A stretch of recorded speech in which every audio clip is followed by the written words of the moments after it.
je veux que la ville soit rénovée. En même temps, quand on nous dit, bah, tenez, il y aura des travaux jusqu'en 2030, ça va mal rouler, bah, je pète un câble. Enfin, je ne supporte plus descendre en ville aujourd'hui parce que c'est impraticable. Et je vous entends, Est-ce que c'est le prix à payer pour... malheureusement dans une certaine mesure. Et c'est là où chacun doit aussi assumer sa part de responsabilité. Je le dis en libéral humaniste.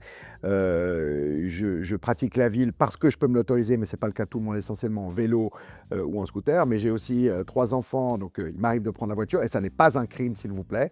Donc on doit faciliter la vie de celles et ceux qui veulent se rendre au centre-ville. Et en même temps, on est embarqué dans un train de travaux qui sont nécessaires sous l'angle de la durabilité, qui est un paramètre qu'on doit intégrer, n'en déplaise à M. Trump.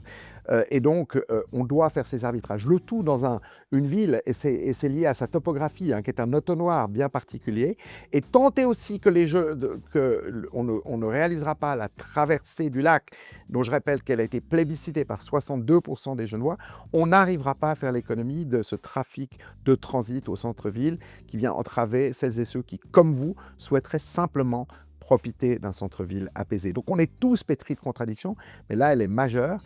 Mais oui, on doit s'atteler et les pouvoirs publics ont une véritable responsabilité, en particulier la ville de Genève, trouver des solutions pour le quotidien des Genevoises et des Genevois. On aura peut-être un vrai pont à Genève un jour alors. Il faut l'espérer. Alors on a commencé, et ça on le doit aussi à des privés, et notamment à Lombardier, au groupe Richemont, par la Voie bleue. Donc à défaut de traverser du lac physique, on a celle qui s'opère en mobilité douce grâce à un bateau de la CGN. C'est un petit pas dans la bonne direction qu'il faut ici saluer.